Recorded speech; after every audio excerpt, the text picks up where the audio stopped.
Suzanne Pleshette was born on January 31st, 1937, in Brooklyn, New York, into a family deeply intertwined with the performing arts. Her parents, Geraldine Kaplan and Eugene Pleshette, both came from Jewish families with roots in Russia and the Austro-Hungarian Empire, bringing with them a rich cultural background that would subtly shape Suzanne's artistic sensibilities. From a young age, Suzanne was surrounded by the world of performance. Her mother, who performed under the stage name Geraldine Rivers, was a dancer and artist, known for her dramatic flair and creativity. Her father, Eugene, initially worked as a stage manager for Paramount Theaters in Manhattan and Brooklyn, and later transitioned to become a network executive. Growing up in such an environment, Suzanne's exposure to theater, film, and behind-the-scenes operations in show business gave her a natural familiarity and comfort with the entertainment world. Unlike many children, she did not shy away from attention or performance. She thrived in the spotlight and seemed naturally drawn to storytelling. Her education reflected these inclinations. She attended Manhattan's High School of Performing Arts, a school renowned for producing highly skilled performers who would later leave their mark on stage and screen. This foundation gave her both formal training and practical experience in performing arts from a young age. Following high school, Suzanne briefly attended Syracuse University, but it quickly became clear that the traditional college environment did not suit her ambitions or artistic temperament. She transferred to Finch College, which offered a more flexible curriculum and allowed her to explore her interest in theater more fully. However, her true passion lay in acting, and she ultimately completed her formal training at the neighborhood Playhouse School of the Theater, where she studied under Sanford Meisner, one of the most influential acting teachers of the 20th century. Meisner's approach emphasized truthful responses and living authentically under imagined circumstances, principles that would deeply inform Suzanne's acting style and give her performances a rare sense of realism. By her late teens, Suzanne had cultivated not only natural talent but also discipline and professional training, setting the stage for a career that would span Broadway, Hollywood, television, and voice work. She was well prepared to enter an industry that could be demanding and unpredictable, armed with both the artistic skill inherited from her parents and the technical craft honed under the guidance of Meisner. Suzanne's early life illustrates how talent, environment, and determination can converge to shape a future star. Growing up in Brooklyn with a family that valued artistic expression gave her a sense of belonging in the theatrical world, while her education provided her with tools to refine her natural gifts. It is clear that these early years were not only formative, but also emblematic of the kind of resilience and dedication that would characterize Suzanne Plechette's long and varied career. From her first stage performances to the development of her signature voice and timing, Suzanne's formative years laid a foundation that would carry her from local stages in New York to national recognition in Hollywood, making her one of the most versatile and beloved performers of her generation. Suzanne Plechette's early career on stage demonstrated a combination of raw talent, rigorous training, and an intuitive understanding of character that set her apart from her peers. At the age of 20, she made her Broadway debut in 1957 with the play Compulsion, based on Meyer Levin's novel inspired by the real-life Leopold and Loeb case. The play was intense and demanded actors capable of conveying complex psychological and emotional depth. Suzanne's performance caught the attention of critics and audiences alike, highlighting her ability to inhabit challenging roles with authenticity. Following this debut, she continued to build her reputation on stage with performances in productions like The Cold Wind and The Warm by S.N. Berman, which premiered in New Haven in 1958 and showcased her versatility. By this time, her ability to blend dramatic intensity with subtle comedic timing had begun to define her style. One of the most notable early moments in her stage career came when she was nearly cast in the role of Louise in the original Broadway production of Gypsy. Although she ultimately lost the role to Sandra Church, who had stronger singing capabilities, Suzanne's acting talent was undeniable. Her near-casting in such a high-profile production illustrates how she was already being recognized for her stage presence and dramatic ability. Suzanne's career was not limited to traditional drama. She actively explored comedic roles as well, demonstrating a rare adaptability. In 1961, she took on the challenging role of Anne Sullivan Macy in The Miracle Worker, acting opposite a young Patty Duke as Helen Keller.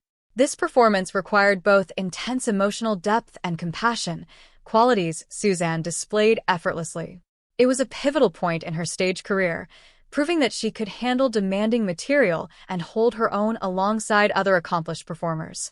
Her stage work during these years not only honed her skills, but also established her reputation as a professional who could navigate complex characters and emotionally charged narratives. The combination of rigorous training, family influence, and early exposure to theater gave Suzanne an advantage in a highly competitive field. By the end of the 1950s, her reputation on Broadway was well established, and she began to attract attention from film producers, paving the way for a transition to screen acting. Her early experiences on stage were crucial, as they gave her confidence, technical skill, and the ability to deliver performances that were nuanced and compelling.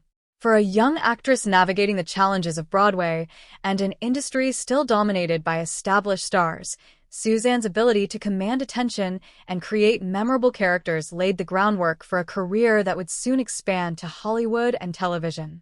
Her stage experience gave her a unique voice, both literally and figuratively, that would become her signature in her later film and television work.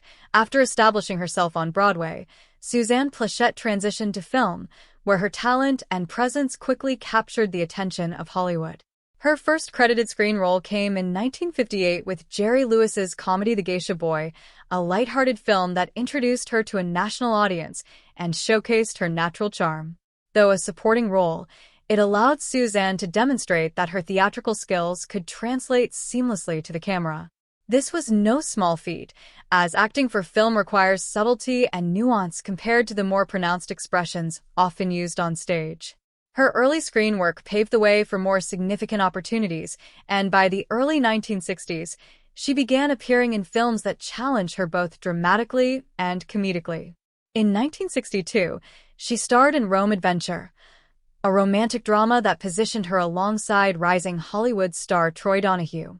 This project was notable not only for her performance, but also because it marked the beginning of her first brief marriage to Donahue. The role demonstrated her ability to handle the romantic lead convincingly, capturing audiences' attention with a mix of elegance, wit, and emotional honesty.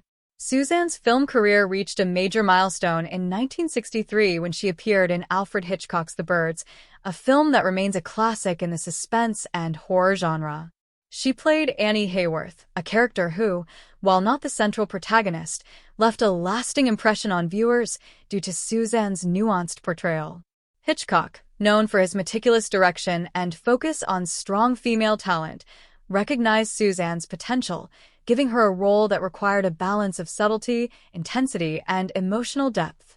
Her performance in The Birds highlighted her signature qualities: a husky, slightly smoky voice, a sardonic wit, and the ability to convey internal conflict with a quiet yet compelling presence.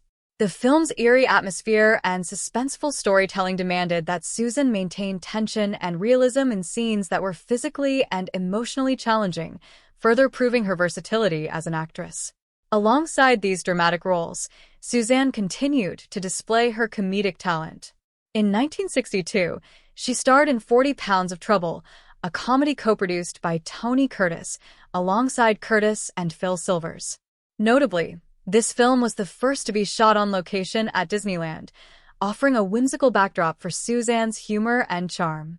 Her chemistry with established actors like Curtis and Silvers highlighted her ability to hold her own in ensemble casts while bringing a distinctive energy that elevated her scenes. Throughout the 1960s, Suzanne appeared in a variety of films that underscored her adaptability as a performer. From The Suspenseful Fate is the Hunter to the romantic drama A Distant Trumpet, she continued to take on roles that stretched her abilities. She even ventured into comedy with If It's Tuesday, This Must Be Belgium in 1969, earning a Laurel Award nomination for her work. Films like Support Your Local Gunfighter and Mr. Budwing allowed her to explore both comedic timing and dramatic tension, demonstrating a range that few actors could achieve so consistently. What set Suzanne apart in Hollywood was her refusal to be pigeonholed into one type of role. She navigated an industry that often relegated women to stereotypical or decorative parts, insisting instead on characters with depth, wit, and authenticity. Her combination of natural charm, sharp comedic instincts, and dramatic ability allowed her to thrive in an era when women's roles in Hollywood were often limited. Suzanne Pleshette's early film career thus represents a period of exploration, growth, and recognition. She seamlessly moved between genres, earning critical respect while delighting audiences, all the while building a foundation that would support her transition to television, a medium where she would achieve some of her most enduring fame. Her early film roles not only showcased her talent, but also reinforced a central truth about Suzanne. She was a consummate professional, capable of bringing intelligence, warmth, and a distinctive voice to every character she portrayed.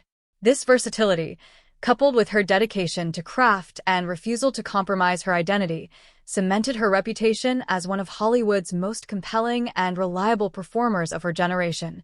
While Suzanne Pleshette had already established herself as a versatile and respected film actress, it was television that would cement her status as a household name and allow her talents to shine in a new medium. Her first television appearances began in the late 1950s, when she guest starred in episodes of series such as Harbor Master, a CBS adventure drama, and anthologies like Playhouse 90 and One Step Beyond. These early TV roles, though often brief, highlighted her ability to capture attention quickly, making her presence memorable even in limited screen time. Over the next decade, she appeared in a string of popular television shows, including Decoy, Have Gun, Will Travel, Alfred Hitchcock Presents, The Tab Hunter Show, Ben Casey, Naked City, Gunsmoke, Wagon Train, and The Wild Wild West. Each role showcased a different facet of her talent, from dramatic tension and suspense to lighthearted comedy and charm. Her performances were consistently praised for their naturalism and energy, reflecting the depth of her theatrical training under Sanford Meisner. By the early 1970s, Suzanne Pleshette had built a reputation as a dependable and captivating presence on television, but it was her casting as Emily Hartley on the Bob Newhart Show that truly brought her into the living rooms of millions of Americans. Premiering on CBS in 1972, the sitcom quickly became a critical and commercial success, and Suzanne's portrayal of the intelligent, grounded, and witty Emily was central to the show's appeal. She brought a warmth and authenticity to her character that perfectly balanced Bob Newhart's deadpan comedic style. Her timing, subtle expressions, and sardonic humor made Emily Hartley a relatable and memorable character, earning Suzanne 2 Emmy nominations for Outstanding Lead Actress in a Comedy Series during the show's run. The story of how Suzanne landed the role adds a fascinating behind-the-scenes element to her career. Producers noticed her on The Tonight Show during a casual conversation with Johnny Carson and were intrigued by the chemistry she displayed. They felt this charm could translate well on-screen alongside Bob Newhart, and the resulting pairing proved to be one of television's most successful comedic duos of the era. Throughout the show's 6-season run, Suzanne's ability to deliver a grounded, realistic performance in the midst of absurd comedic scenarios distinguished her from many of her contemporaries. Viewers responded to Emily Hartley as a character who felt like a real person, a loving, witty, and intelligent woman navigating everyday life in Chicago. Suzanne's influence extended beyond comedy, as she demonstrated emotional depth in storylines that required sensitivity and nuance. Even after the series ended in 1978, Suzanne remained closely associated with Emily Hartley. She made memorable cameo appearances on subsequent series, including Newhart, where the famous series finale revealed that the entire show was a dream, a moment that delighted audiences and further solidified her place in television history. Her work in family-oriented television movies and Disney productions during the 1970s and 1980s, such as The Shaggy DA and Hot Stuff, allowed her to expand her appeal to younger audiences while continuing to showcase her comedic instincts and timing. Beyond sitcoms and films, Suzanne also explored voice acting, lending her distinctive husky voice to animated projects including The Lion King 2, Simba's Pride, and the English dub of Hayao Miyazaki's Spirited Away. These performances introduced her talent to a new generation and underscored her versatility across mediums. Suzanne's television career highlights not just her ability to entertain, but also her capacity to create characters that were multifaceted, relatable, and enduring. In a time when female characters were often relegated to stereotypical or secondary roles, Suzanne consistently brought intelligence, wit, and depth to every character she portrayed, making her one of the standout performers of her era. Her television work, particularly on The Bob Newhart Show, remains an essential part of her legacy, demonstrating that she could hold her own in comedy, drama, and even animation with equal skill and charm. While Suzanne Pleshette's professional life was full of accomplishments and public recognition, her personal life was equally rich, complex, and, at times, marked by tragedy. Suzanne's relationships and marriages provide a glimpse into the human side of a woman who, despite her fame, valued connection, loyalty, and genuine affection. Her first marriage was to Troy Donahue, her co-star in Rome Adventure and A Distant Trumpet, in 1964. The union was brief, lasting only about 6 months, and was emblematic of the sometimes fleeting romances that occur in Hollywood. Despite its short duration, Suzanne maintained a gracious and respectful attitude toward Donahue throughout her life, demonstrating maturity and the ability to separate personal relationships from professional endeavors. After this early marriage, Suzanne found lasting love with Thomas Joseph Gallagher III, an oilman from Galveston, Texas. They married in 1968 and remained together for over 3 decades until Gallagher's passing in January 2000. Their marriage was one of stability, companionship, and mutual respect, a notable achievement given the high divorce rates and tumultuous relationships often associated with Hollywood lifestyles. The couple did not have children, a circumstance Suzanne openly discussed in interviews. She experienced a miscarriage during the marriage, which was a profound personal loss, but she expressed that her nurturing instincts were fulfilled through the extended family she found in colleagues, friends, and the many sets on which she worked. Suzanne valued these connections deeply and maintained long-lasting friendships with other performers, including actress Melanie Rue. Her warmth and approachability made her a beloved presence both on and off the screen. One of the most remarkable stories from her personal life occurred decades later, when fate reunited her with a former love, actor Tom Poston. The two had a brief romantic involvement in 1959 while co-starring in the Broadway comedy Golden Fleecing and appearing on The Bob Newhart Show. Years later, after both had been widowed, they reconnected and married in 2001. Their relationship, though late in life, was characterized by devotion, mutual respect, and companionship, lasting until Poston's death in April 2007. Their marriage is often remembered as a sweet and fitting conclusion to a long, eventful personal journey, demonstrating that love and partnership can endure despite the twists and turns of life. Suzanne's later years were also marked by health challenges. In 2006, she was diagnosed with lung cancer, a condition she initially approached with optimism. She told friends that the cancer was the size of a grain of sand and appeared determined to face treatment with courage. Even as her health declined, she made a public appearance at the Bob Newhart Show's 35th anniversary reunion in September 2007, attending in a wheelchair and insisting she was cancer-free, showing both her resilience and her desire to remain connected to the legacy she had helped create. Sadly, Suzanne passed away on January 19, 2008, at her Los Angeles home due to respiratory failure brought on by lung cancer. She was laid to rest at Hillside Memorial Park Cemetery in Culver City, California, alongside her second husband, Thomas Gallagher, and near Tom Poston, her final husband. In recognition of her remarkable contributions to entertainment, Suzanne was posthumously honored with a star on the Hollywood Walk of Fame on her birthday, January 31, 2008. This tribute, placed at her request in front of Fredericks of Hollywood, celebrated her talent, charisma, and enduring impact on film, television, and theater. Friends, colleagues, and notable figures, including Bob Newhart and Marcia Wallace, participated in the ceremony, cementing her legacy and the deep respect she commanded within the industry. Suzanne's personal life, while marked by moments of heartache, was also a testament to her resilience, loyalty, and capacity for love. Her relationships demonstrated her desire for genuine connection, her commitment to family and friends, and her ability to navigate both public and private challenges with grace. Even as she faced illness and loss, she remained engaged with the world around her, attending reunions, supporting colleagues, and inspiring fans through her work and example. Her personal story is inseparable from her professional achievements, providing insight into the values, warmth, and perseverance that defined her both as a performer and as a person. Suzanne Plechette's life illustrates the complex interplay of talent, ambition, love, and resilience, leaving behind a legacy that continues to inspire admiration and affection from audiences around the world. Suzanne Plechette's legacy is one of versatility, professionalism, and a rare ability to connect with audiences across generations.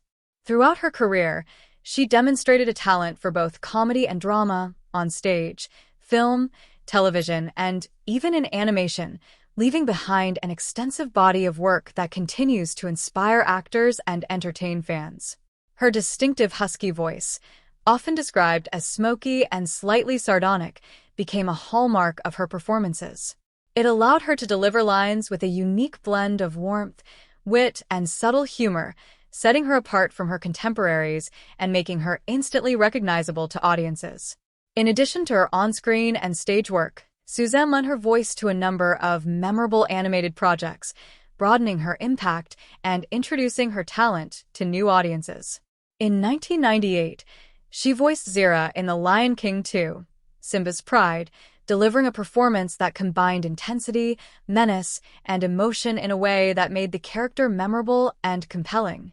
Around the same time, she contributed to the English-language version of Hayao Miyazaki's Spirited Away, voicing the characters Yubaba and Zenaba.